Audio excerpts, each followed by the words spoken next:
Bueno, hola, ¿cómo están? Ahí vamos a trabajar de otra manera, en el sentido de a ver si esto funciona, me parece, de grabar a través de Zoom, ¿sí? Tal vez el sonido no sea el mejor, pero bueno, creo que esto lo van a poder solucionar con un auricular, así podemos trabajar eh, directamente sobre lo que es la diapositiva, ¿sí? Así que bueno.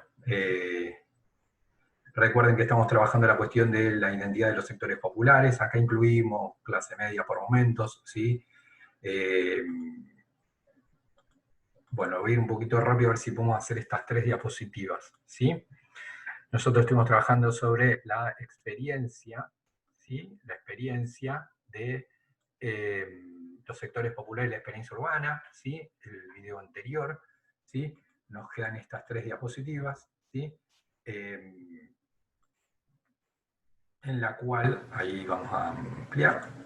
A ver, bueno, por eso, el audio sé que no es el mejor, la imagen tampoco, le guardé la imagen mía en lo de menos, ¿sí?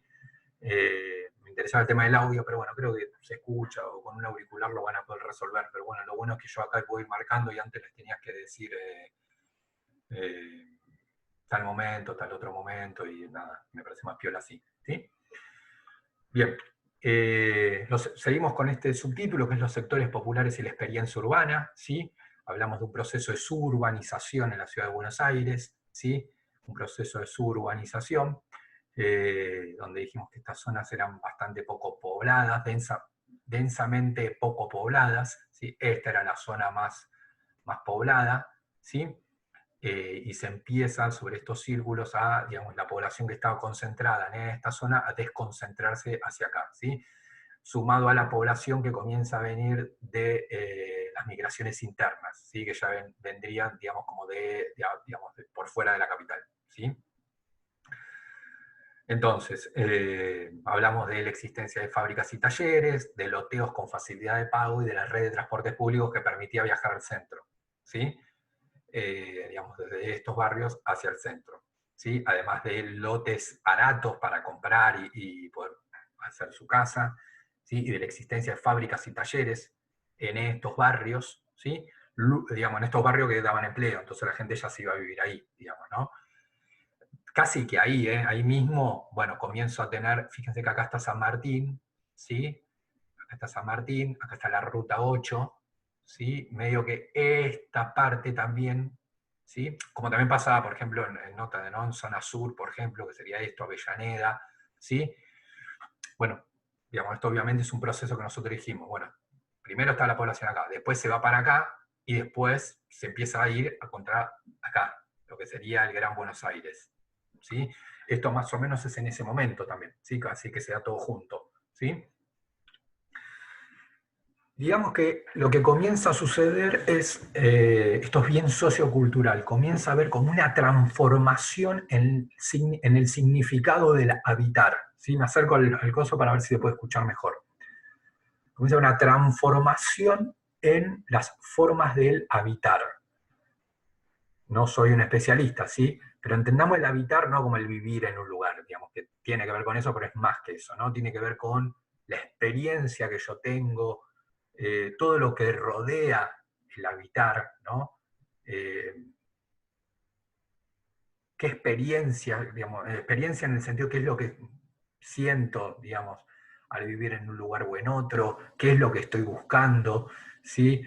Eh, es decir, como que el habitar es algo más complejo que el vivir en un lugar, digamos, ¿no? Digamos, como un contenido más denso, de más carga, ¿sí? Eh, entonces, el habitar de ese, dijimos que hay una transformación, ¿sí? A fines del siglo XIX, principios del siglo XX, ahí tienen fotos, como dije, las fotos tratan de ser, busco fotos que sean de ese momento para que ustedes vayan teniendo una idea, ¿sí? Esos sectores populares vivían en conventillos, ¿sí? Como por ejemplo se puede ver en esta foto o en esta foto. Conventillo vivían en conventillo, en piezas de hotel, ¿sí? O incluso en las propias fábricas o comercios donde trabajaban, ¿sí? Eh, el conventillo era un baño, muchas piezas y bueno, hay muchas familias, había un alto hacinamiento, ¿sí?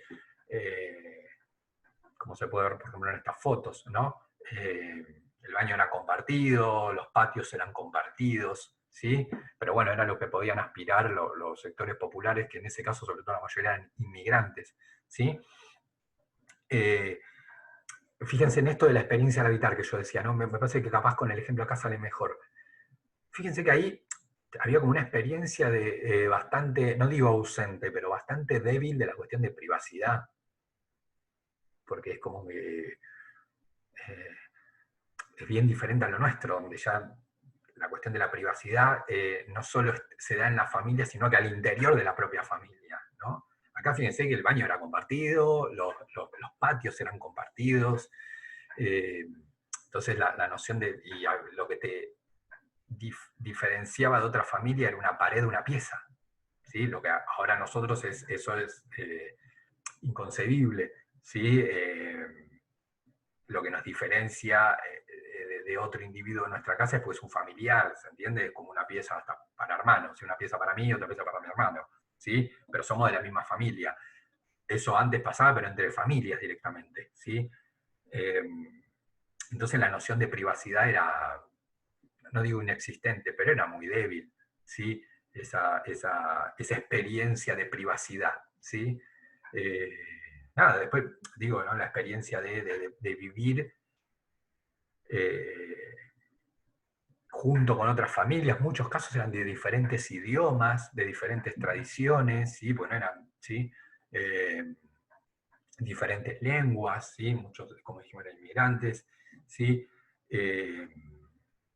Entonces, bueno, también después de esto deriva en una cuestión, si se quiere, como que era, después en la otra diapositiva salta eso, era también como que se va gestando más sociabilidad, ¿no? Con lo bueno, digamos, tiene lo malo, también lo bueno era como había como más socialidad, más sociabilidad entre las personas, ¿sí?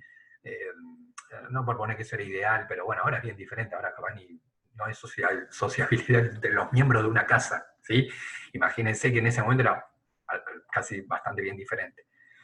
Sin embargo, circa quiere decir Asia, ¿sí? Aproximadamente, hacia 1930, surge como el deseo en esos sectores populares, que en muchos casos lo pueden tener como, buscan hacerlo realidad y lo materializan concretamente, y en otros casos, pero no lo pueden hacer, pero sí se va planteando como el deseo de la vivienda unifamiliar, ¿no? Es decir, de la vivienda unifamiliar, es decir, una vivienda, una familia, ¿sí? Entonces, en muchos casos, obviamente eso tenía que ver con lo que decíamos antes del ascenso social, ¿no? Yo ya dejo de compartir una pieza donde vivimos 5 en una pieza, ¿sí? Y al lado tengo otra familia, y escucho las discusiones de otra familia, y los ruidos de otra familia, y la música de otra familia, y las comidas de otra familia, y es como todo así, todo el tiempo, ¿sí? Todo el tiempo es así porque vivían años y años así. Se pasa como al deseo de la vivienda unifamiliar, y obviamente eso representa ascenso social, ¿no?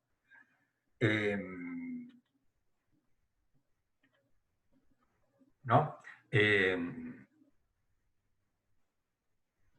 Cómo impacta también, ¿sí? El habitar en la cuestión de la formación de la familia. Porque en el otro modelo, el del fin del siglo XIX, principio del siglo XX, generalmente, claro, era el hombre, entonces estaba el hombre, podía ser una familia, pero a veces era el hombre, ¿sí? Muchas veces los inmigrantes venía primero el hombre, ¿no? Y estaba años solo, acá trabajaba y si le iba muy bien mandaba plata. Pero bueno, ese hombre viviendo solo lo que hacía era, vivía en un conventillo o en una pieza de hotel, ¿sí? Eso igual también era muy limitante el vivir en el conventillo o en una pieza de hotel o en una fábrica para formar familia. Por eso digo, el habitar no es solo dónde vivo materialmente, que lo es, pero es más que eso, ¿no? Es como bueno, ¿qué proyecto de familia puedo tener si estoy viviendo en el comercio donde trabajo? Que invitar a una pareja a comer ahí, era como complicado, ¿sí? Ni hablar tener intimidad. Obviamente se dio, porque se dio, pero fíjense que ahí era como esas formas del habitar, no digo ni mejor ni peor, pero generaban otro tipo de, como de- el habitar marcaba otras formas de familia. Ya para 1930 es como, bueno, esta idea, cuando yo hablo viviendo en familiar, no estoy hablando de la idea de que alguien se iba a vivir solo ahí. Que eso, fíjense, bueno, bastante interesante, pero ahora pasa mucho esto de gente que vive sola, porque en algún momento quiere vivir sola, ¿se entiende? Como sale de su familia y quiere vivir sola y después formar su familia, pero hay como un momento en el cual, por lo menos, esto dice ahí, dice el deseo, la realidad, porque a veces también es imposible hacer eso, ¿sí? Eh, sí, pero ahí era como, en ese momento estaba el hombre solo, porque era el hombre inmigrante que obviamente no le daba económicamente para venir con toda su familia, además venía a probar suerte en la Argentina, no sabía qué onda. Bueno, si le iba bien se quedaba, pasaba algo de plata, vivía solo. Tal vez el resto de su familia estaba en Europa, acá, o si venía solo y no tenía familia, formar familia acá era complicado, porque tipo vivía en un conventillo, bueno, te limitan los horarios, todo, ¿no? Obviamente. Bueno, en el 30 comienza esta idea de la vivienda unifamiliar, ¿no? La familia, no el individuo, sino la familia que vive en una familia, que tiene su propia vivienda. Eso ya era un deseo, en muchos casos una realidad, ¿sí? Que el Estado busca de alguna manera, es como que a partir de 1910, 20, el Estado muy lentamente, es algo como puntual, pero el Estado comienza a tomar nota de que algo tiene que hacer para resolver la cuestión de las viviendas, porque la gente en los conventillos era toda una familia viviendo en pieza. Era, bueno, esto que decimos de la propagación de enfermedades, imagínense lo que era, ¿no? Eh, Mucho conflicto social generaba eso, porque nada, y además les costaba pagarlo, además. Eh, el Estado toma nota de eso, algunos proyectos de construcción de vivienda hace, ¿sí? Como que, bueno, esto que decíamos de lotear terrenos o construir o facilitar las construcciones, ¿sí? Eh, entonces va a haber alguna experiencia de construcción, esa foto, las dos fotos que ustedes ven ahí serían como tipos, ¿sí? Son viviendas que se construyeron en esa década del 30, están cerca de mi casa, por eso lo sé, bueno, digamos, como que lo tengo bien visual. Eh, Son experiencias puntuales, pero el estado acá, fíjense, esto sería, eh, no sé si alguno conoce, agronomía, ¿sí? Digamos, agronomía, fíjense que son edificios bastante similares entre sí, con lo cual esto significa cierta como, no es que individuos se pusieron de acuerdo en construir todos iguales, sino que el Estado ahí, generalmente también eran asociaciones, bueno, ahí como que alguien tomaba la decisión de construir viviendas, ¿sí? Eh, Esto en agronomía, ¿sí? Eh, Acá, digamos, eran edificios de departamento, ¿sí? Eh, Donde obviamente no es que, digamos, acá, digamos, en cada departamento, es como en un departamento donde vive una familia, ¿sí? Eh, para que ustedes se den una idea, por eso ahí pongo ejemplo, en estos nuevos barrios de la capital que yo nombré antes, general, por ejemplo, por manzana había solo 10, imagínense lo que sería ahora, una cosa así, ¿no? Había 10 viviendas por manzana, ¿sí? Eh, 10 viviendas por manzana, el resto eran casaquintas, ¿sí? O terreno baldío, ¿sí? Pero en el 30, digamos, como de una manzana con 10 casas, ¿sí? O capaz eran 3 y 7 se estaban construyendo, por esto decíamos que, bueno, se iban a las periferias, a los suburbios, porque se loteaba, capaz a 10 cuadras tenía la fábrica, entonces iba a trabajar, y bueno, entonces había como mucha construcción, ¿sí? Pero generalmente las manzanas era un promedio de 10 construcciones y el resto era, digamos, baldío, ¿sí? Eso era la capital para que ustedes una idea. Imagínense después también el Gran Buenos Aires, ¿no? Eh, Esta foto que tiene actual sería de estas viviendas actual. Esta la saqué con el... nada, esta es actual, esta foto es actual, ¿sí? Son las mismas viviendas que acá, ¿sí? Pero fíjense que acá, por ejemplo, en esta vivienda, obviamente esto debe ser una construcción actual porque tiene para poner autos y en ese momento no había autos, ¿sí? Pero esta vivienda, tal vez, no sé si esta cuestión del techo, esta me parece, ¿no? Como que esta mantiene más lo que fue la construcción del Estado, ¿no? Implicaba calle, con lo cual ya había ahí como cierta planificación, ¿sí? Porque la calle te la construye el Estado, ¿sí? Calles, cierta organización del espacio, eso es lo que digo, ¿sí? En algunos casos el Estado organizaba el espacio, no es que, bueno, sacan lo que quiera. En algunos casos sí, en otros casos el Estado organizaba el espacio, que esto es poner una calle, ¿sí? Como vemos acá, ¿sí? Determinar, bueno, dónde se construye, la vereda, ¿sí? Y este era el tipo de vivienda más o menos que el Estado construía, ¿sí? Fíjense que es bien familiar, ¿sí? Nada que ver con el tema de los conventillos, ¿sí? Esto ya era toda una familia acá, ¿sí? Esto obviamente ya permitía la cuestión de, por eso digo, el habitar es un concepto más denso, quería que, bueno, yo ya ahí pienso en una familia, ¿sí?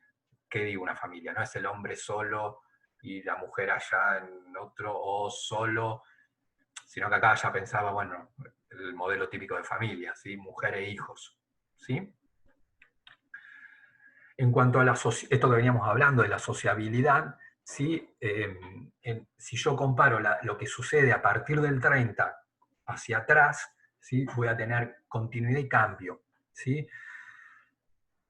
La continuidad es que continúa igual en cuanto a la sociabilidad de los sectores populares, que estoy hablando de sectores bien populares y clases medias, ¿sí? Eh,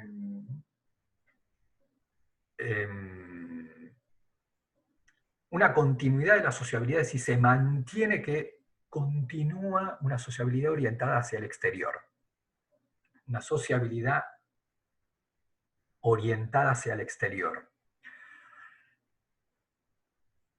Por un lado, formal e institucional, perdón, informal e institucional. ¿Qué quiere decir informal? ¿Sí? Es decir, que era una sociedad que tendía, eso lo continúa del 30 en adelante, pero ya viene de antes, de la cuestión del ocio, que es un ocio compartido con otros en espacios. ¿Sí? El ocio, por eso digo informal, ¿sí? Era como, bueno, las formas de ocio, paréntesis, por eso digo eje sociocultural. Cultural no es solo leer un libro, que lo es, ¿sí? Pero implica también, por ejemplo, estas cosas. Percibir dónde hay cambios, dónde hay continuidades, por ejemplo, en qué, no en qué se leía o qué música se escuchaba, sino también en las formas de ocio. Bueno, acá hay una continuidad, porque culturalmente es una sociedad que continúa con una sociabilidad que se orientaba hacia el exterior, ¿sí? Por ejemplo, en las formas de ocio, esto que decíamos era compartir con otros en espacios. Por ejemplo, el bar, la esquina, la plaza, ¿sí? Eh, eran lugares donde se frecuentaba a otros y hasta incluso se establecían vínculos, ¿sí? Yo también voy a la plaza ahora y hay otras. Primero, es poco probable que vaya a las plazas ahora, ni hablar. No digo que nadie nunca vaya, pero es poco probable. Ahí era todos los días. Con lo cual, si yo voy todos los días y lo demás van todos los días, trazas un vínculo, una sociabilidad, ¿sí? Capaz yo voy de vez en cuando y veo a alguno que también va de vez en cuando, entonces en realidad somos dos individuos que estamos en un espacio, punto, y que compartimos ese momento y ya está, punto. No, ahí si yo voy todos los días y alguien va todos los días, va generando vínculo, ¿sí? Eso era el bar, ¿sí? Acá tenemos una imagen, es un bar más o menos de esa época, ¿sí? Bueno, esto es una pizzería, pero bueno, sí, acá teníamos el bar, ¿sí?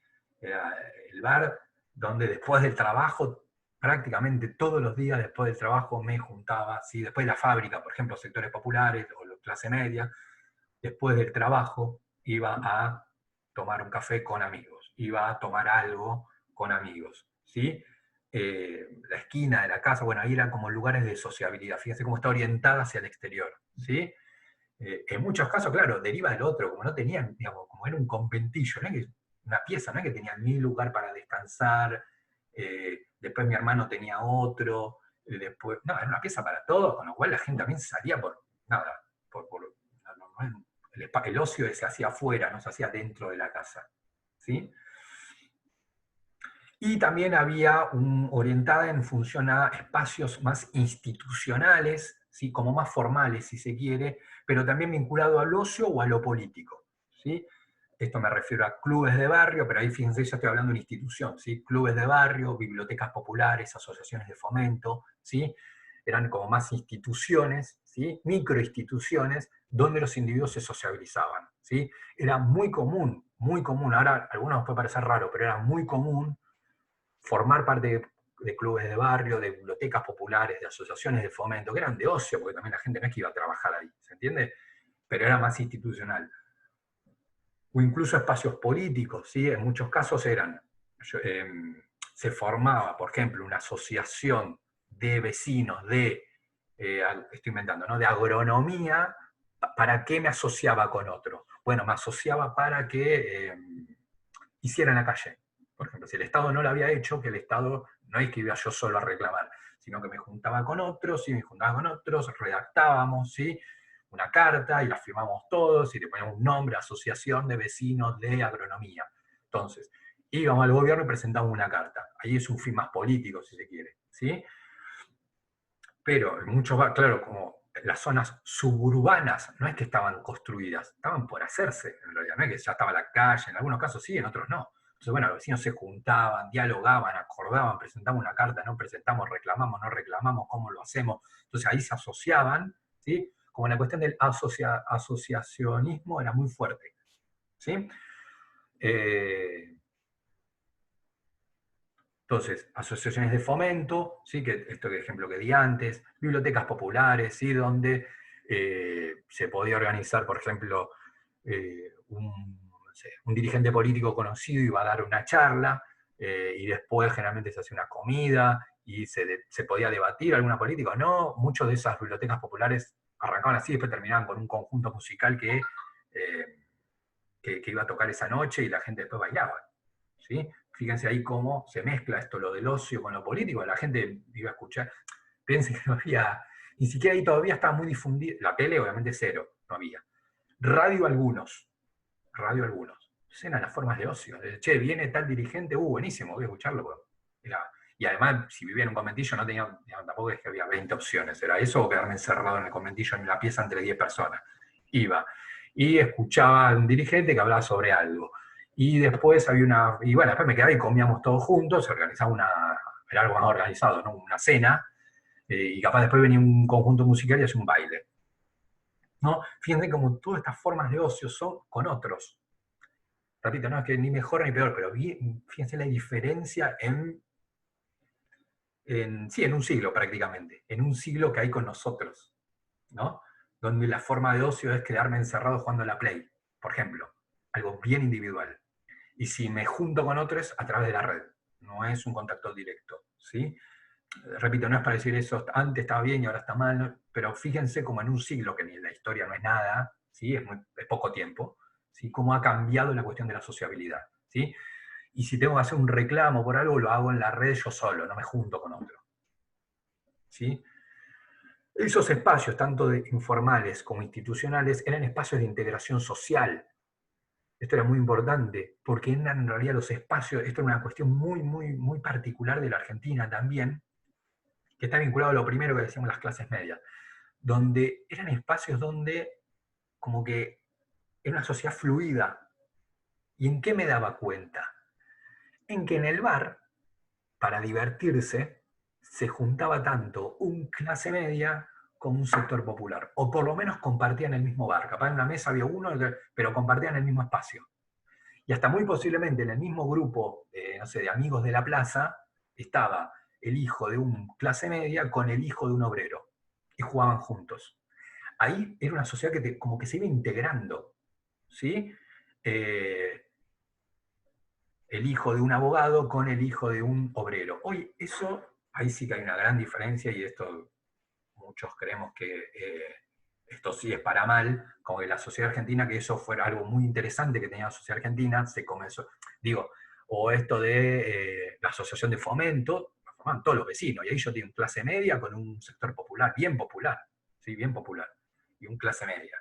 Eh, o esto de compartir después la charla política, después quedarnos comiendo todos juntos, era todo junto, era el de clase media con el del sector popular, ¿sí? Y ni hablar los clubes de barrio, ahí después vamos a dar un ejemplo. Bueno, esto obviamente eran como espacios de sociabilidad, pero a la vez jugaban como de integración social, ¿sí? Después, obviamente, también en la escuela pasaba lo mismo, ¿sí? Pero bueno, ahora estoy en esto, ¿sí? En espacios que servían para ir integrando la sociedad. Se hacía una sociedad como más integrada. Nada, bueno, después vamos a intentar entender qué es lo que pasó en la sociedad argentina, donde no se da mucha esta integración social. ¿Sí? Digamos, yo me divierto con gente más o menos de mi clase social, ¿sí? Voy a la plaza con gente de mi si es que voy a la plaza, ¿sí? Si es que voy, por ejemplo, en Capital eso ya no existe. Sé que en gran parte de Capital, no digo todo, pero en gran parte de Capital eso no existe. Fíjense cómo queda algo más o menos en el Gran Buenos Aires. De hecho, muchos generalmente dicen, bueno, me voy a divertir a la LEM, ¿sí?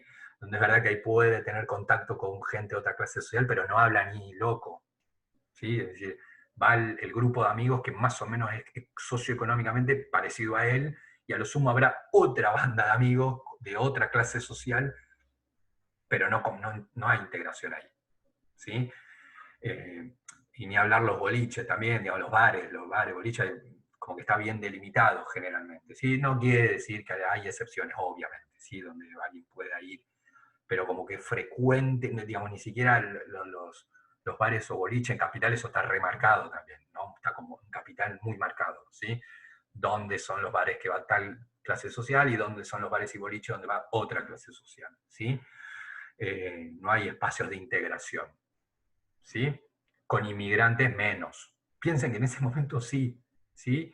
Eh, digamos, alguien, no quiero dar ejemplos, pero bueno, no sé, si alguien de Palermo no sé si va a ir va a compartir un boliche con el hijo de un gran empresario de una muy buena posición económica, ¿sí? Ese pibe de 17 años, no sé si va a compartir, bueno, yo diría que no sé, no, digo que sí, sí, creo que no, compartiría el boliche con, o un almuerzo, después de una charla con el hijo no sé, de un inmigrante de Bolivia, ¿sí? Obviamente alguna vez habrá pasado, pero es una excepción. En ese momento era recontra común eso, ¿sí? Como que eso fluía, por eso habíamos una sociedad con fluidez entre clases, pero también entre experiencias de compartir, ¿sí? Mirando la hora porque tengo que cortar en un determinado momento. Un ejemplo claro de estos clubes de barrio es, de hecho busqué clubes, trato de buscar imágenes y fotos, y por eso me lleva mucho tiempo a veces, que sean reales. Y encontré el tema del club de barrio, eh, que otras cosas, por ejemplo, también en Capital eso se perdió muchísimo, y fíjense ahí como que, nada, bueno, sería interesante cómo en San Martín, es como lo de la plaza, no se mantiene, pero lentamente se va perdiendo, lo del descanso en la LEM, ¿sí? Eso existe, pero dijimos que no hay integración social en realidad, pero se mantiene, por lo menos hay un espacio, ya en Capital ni siquiera eso se mantiene, ¿sí? Con cada uno se divierte en su casa. Eh, el club San Andrés, ahí busqué, porque estaba pensando en algún club para que ustedes conozcan, y ahí justamente encontré uno, pues del 27, ¿sí? El 23 de abril del 27, un grupo de vecinos fíjese, un grupo de vecinos, esto que decíamos antes, ¿sí? Un grupo de vecinos del Partido General San Martín funda el Villa Golf Club. Años después el club comienza con el desarrollo de actividades deportivas como boxeo, ajedrez, bochas, básquetbol, ¿sí? Fíjense ahí cómo eran los propios, ahí está la fuerte de la asociación, que los vecinos se organizaban y te organizaban un club, ¿sí? Y un club que primero es golf, pero después le suma boxeo, después le suma ajedrez, después le suma básquet, ¿sí? Eh, entonces es como que requería como cierta interacción entre los propios vecinos, es que el gobierno fue y creó, ¿sí? O el gobierno fue y creó el club, o cada uno se divierte por su lado. No, sino que los vecinos se reúnen y se ponen de acuerdo en fundar un club y vamos a dar esta actividad y después lo hacemos crecer, ¿sí? Y eran espacios de integración social, ¿sí? Porque al básquet podía ir el hijo de tal con el hijo de tal, ¿sí? Obviamente, un cambio es la sociabilidad orientada hacia el interior, ¿sí? En el sentido de que se establece, algo decíamos antes, ¿no? Como la cuestión aspiracional, ¿sí? Esta idea de que, bueno, yo, entiéndase también mi familia, aspiro comienza como esta idea de la privacidad.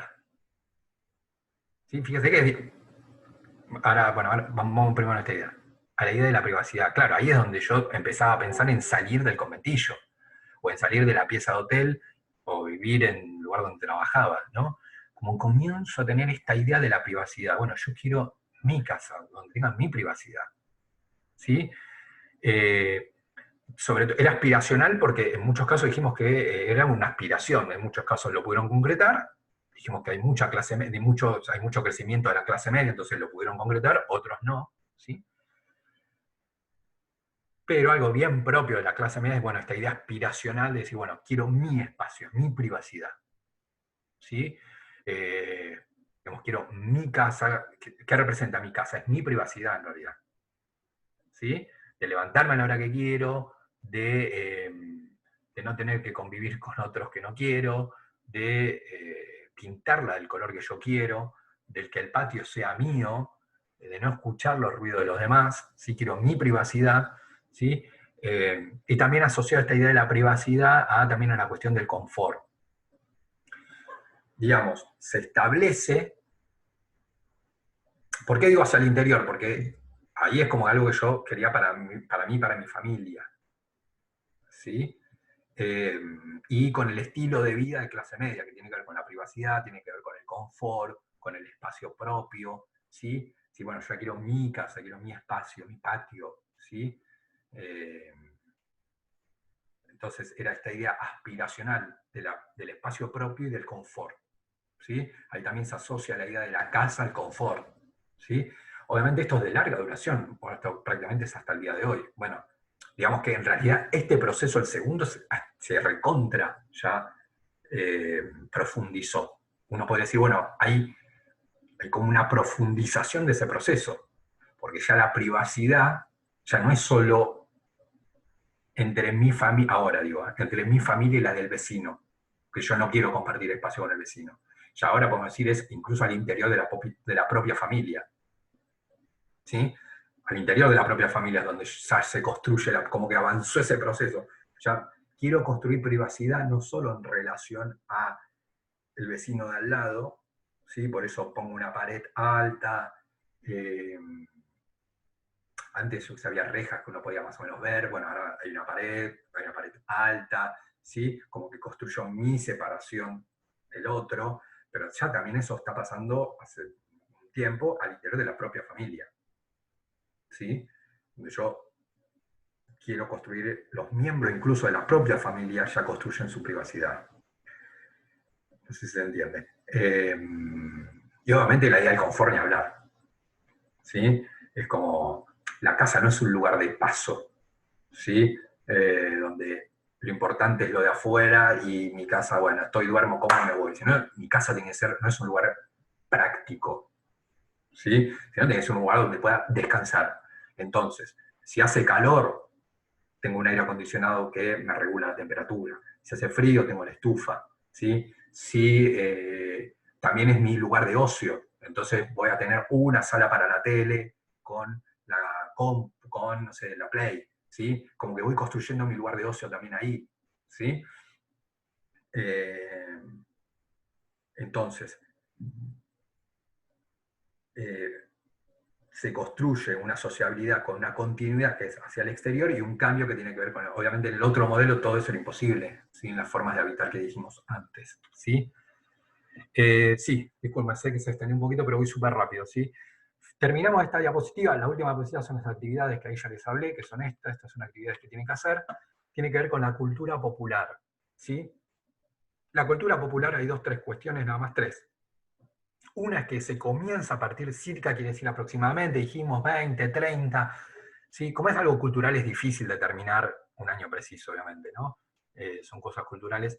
Se comienza la idea de construir un público, ¿sí? Claro, antes, esto me va a parecer rarísimo, pero es como que antes no existía un público, ni deportivo ni de nada. Es como que los medios de comunicación, primero no había tantos medios de comunicación, entonces no había un, un público al cual hablarle. ¿Sí? Había individuos, algunos ni siquiera sabían leer, ni sabían castellano, ¿sí? así que ya ahí tengo afuera algunos, no sabían castellano, otros sabían castellano pero no sabían leer. Entonces, eh, no existía el espectáculo, ¿sí? No es que no existía, no había nada, había, pero era como muy limitado, ¿sí? No había grandes eventos, ¿sí? Nosotros estamos llenos de grandes eventos, ¿sí? Y nos enteramos de esos eventos, capaz no podemos ir, pero nos enteramos, ¿sí? Bueno, eso, no, digamos, digo, no sé, si surge una cantante de no sé, alguien que hace trap, ¿qué supone? Que hay un público, ¿sí? Que le gusta, que va a entender esos códigos, que le va a gustar, que va a compartir, que va a hablar con otros de eso, que si lo puede ir a ver, lo va a ir a ver, que lo va a seguir por YouTube, ¿sí? Es decir, digamos, presupone que hay un público, ¿sí? Que le gusta el trap. Bueno, eso no existía en muchos aspectos, digamos, no había construcción de público, ¿sí? Si yo hago eh, ropa para adolescentes, es porque supongo que hay un público que se quiere vestir como adolescente. No le interesa vestirse como nene y no le interesa tampoco vestirse como adulto, sino como adolescente. Entonces presupongo que hay un público, ¿sí? En este caso un público adolescente, ¿sí? Que va a comprar esa ropa, bla, bla, bla, bla, ¿sí? Bueno, lo que pasa es que no había públicos. Obviamente es difícil esta idea, ¿no? Obviamente había gente en la Argentina, pero no había públicos, no había consumidores. ¿Había gente que compraba productos? Sí, pero no había público. ¿Sí? Yo compraba la leche porque tenía que hacerme el desayuno a la mañana. Punto. ¿Sí? Bueno, eso cambia a partir del 2036. Por ejemplo, se comienza la idea de la construcción de un público deportivo. ¿Sí? Ya no eran los amigos que se juntaban a jugar al fútbol, que eso sí había. ¿Sí? Sino que comienza como a tener eso sí había obviamente, pero se crea como un espectáculo, que va a ser el fútbol, lo cual presupone lo mismo decía de la ropa, que tiene que haber un público, ¿sí? Entonces, a ese público vos le tenés que dar algo, ¿sí? ¿Y qué se le da? Bueno, se le da un estadio para ir a ver con cierta comodidad, digamos, ¿sí? Se le hablaba de fútbol, ¿sí? Entonces hay periodistas, diarios que escriben, ¿sí? Y que ya publican notas sobre eso, ¿sí? Y ahí obviamente entonces se comienza como a construir ese público, ¿sí? Eh, ahí está la cancha, miren lo que era la cancha de Boca en el 25, ¿sí? Miren lo que era la cancha de Boca en el 25, ¿sí? Eh, pero bueno, acá yo ya tengo un público, fíjense, es un público que está como, claro, se construye el fútbol como negocio, como profesional, ¿no? Porque están todos mirando, ¿sí? Para un lado, es como que hay un espectáculo, como un teatro, en realidad, ¿no? En el cual, en el teatro, todos, hay como una escena principal, que es lo que está pasando en el escenario, y todos estamos mirando para allá. Así como que la centralidad, lo espectacular es lo que está pasando en el escenario. Bueno, el fútbol es lo mismo, digamos. Todos mirando para la cancha, ya no es el grupo de amigos que está jugando, ¿sí? Eh, de hecho, pasa que a veces el público es más importante, digamos, o sea, hay gente que va, observa el espectáculo y capaz no juega al fútbol, pero sigue el espectáculo, ¿sí? Entonces, está la construcción de un público, en este caso deportivo, ¿sí? De hecho, el fútbol se profesionaliza, ¿sí? Se comienza a pagar sueldos por el tema de jugar al fútbol, ¿sí? Ahora se está discutiendo algo recién ahora se está discutiendo algo en relación al fútbol femenino en Argentina, ¿sí? Hasta ese momento era el fútbol lo que llamaba amateur, existían clubes que jugaban al fútbol, pero bueno, eran esos, que además tenían otro trabajo, ¿sí? Bueno, ahí comienza a pagarse como una profesión. Vos jugás al fútbol, te pago. Eh, Ahí obviamente comienza todo el negocio, pero si yo le tengo que pagar, necesito, digamos, esto como lo banco. Bueno, construyo un estadio que pagan entrada, ¿sí? Y además difundo, obviamente que ahí entra los medios de comunicación también, ¿no? Que se escribe una nota, tal, bueno. Está la profesionalización del fútbol, va a haber también otra cuestión de las carreras deportivas, eso va a tener mucha circulación también. Eh, y era un fútbol, claro, que dice abajo, trasciende lo local para construir lo nacional. Es decir,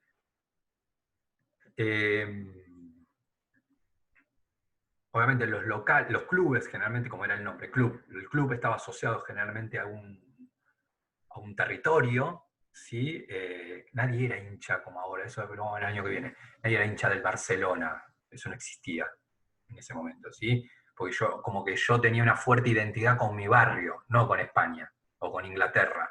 Ahí lo que pasa es que creció mucho el negocio del fútbol, entonces el negocio del fútbol creció tanto que ya me meten en la cabeza que un pibito de 4 años es hincha del Barcelona, ¿sí?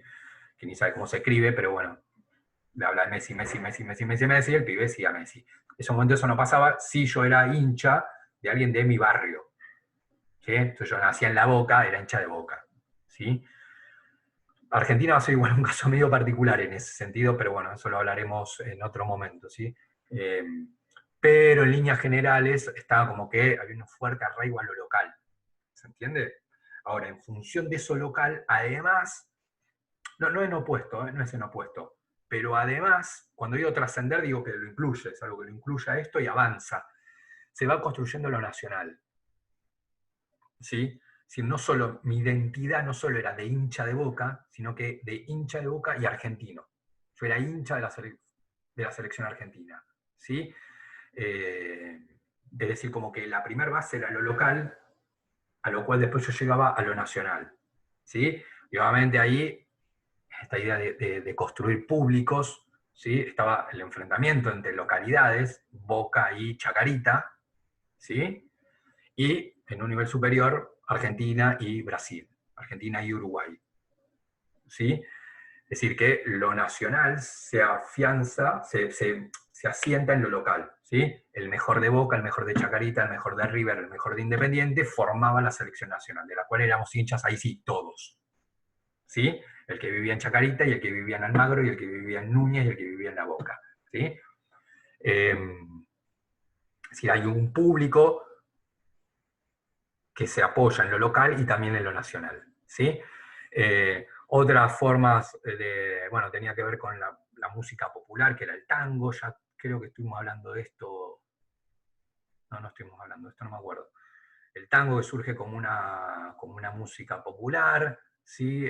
Bien popular, el tango era una música muy popular, de sectores bajos, después medio se incorporan los sectores medios, y va a ser como la música popular en el sentido que era lo que la gente iba a escuchar a los clubes de barrio, por ejemplo, perdón, iba a los clubes de barrio, iban las orquestas, como por ejemplo la de Di Sarli, era como digamos, era la diversión, el ocio del fin de semana, ir al club X, Comunicaciones, al Club San Andrés, perdón, no a escuchar, a bailar el tango. La orquesta tocaba y la gente bailaba, ¿sí? No era escuchar, no era tipo una cuestión tipo de Teatro Colón, de todos sentados escuchando, eso no funcionaba así, sino que era algo bien popular, era ir, tocar y la gente bailaba, obviamente ahí se formaban parejas, era un espacio de sociabilidad, ¿sí? Eh, Ahí se construye el público también del tango, porque era, bueno, ¿qué orquesta te gusta? De esta, la otra, eh, o gente que seguía una determinada orquesta, ¿sí? Y obviamente otro espacio de la cultura popular era el tango, el público deportivo, y la cuestión del carnaval también era algo muy popular, eh, digamos, donde el carnaval funcionaba como ese espacio, también espacios de sociabilidad, donde ahí yo tenía distintas clases sociales, y en donde, de alguna manera, a través del humor y de la caracterización se permitía, en una sociedad como muy rígida en algunos aspectos, por ejemplo, morales, el carnaval era el momento en el cual a través del humor se permitía expresar, expresar y en algunos casos ridiculizar, expresar o ridiculizar algunas cuestiones que luego el carnaval no. Como que el carnaval era el momento a partir del cual, de ese escenario de festejo y si se quiere como de diversión, ¿sí? En una sociedad rígida, donde en otros escenarios no se iba a permitir expresar tal cosa o ridiculizar tal otra, el carnaval era como esa pausa en la cual a través del humor yo expresaba tal cosa o ridiculizaba tal cosa a través del humor, ¿sí? Eh, como vías de escape, ¿no? El carnaval era como esa vía de escape en la cual una sociedad rígida era como la vía de escape para expresar o ridiculizar determinadas cuestiones, ¿sí? Por eso es que se disfrazaba a la gente, ahí hablo de la cuestión de la ridiculización, ¿sí? Pero era la ridiculización en muchos casos con un mensaje, en realidad, en el fondo. Lo que pasa es que el carnaval ahí como que estabas habilitado a hacerlo, que en otro contexto no, ¿sí? O decirlo seriamente, entre comillas, no, ¿sí? O expresar tal cosa que en otro contexto, en esa sociedad, la propia sociedad te lo hubiese, si vos expresabas tal cosa, fuera de, digamos, del carnaval, te lo hubiese como bloqueado o reprimido, la propia sociedad te lo hubiese reprimido, y acá estaba habilitado expresarlo, ¿sí? Bien, bueno, esta sería la actividad que les queda. Bueno, espero que se encuentren bien y que se haya escuchado. Así que bueno, les mando un saludo grande.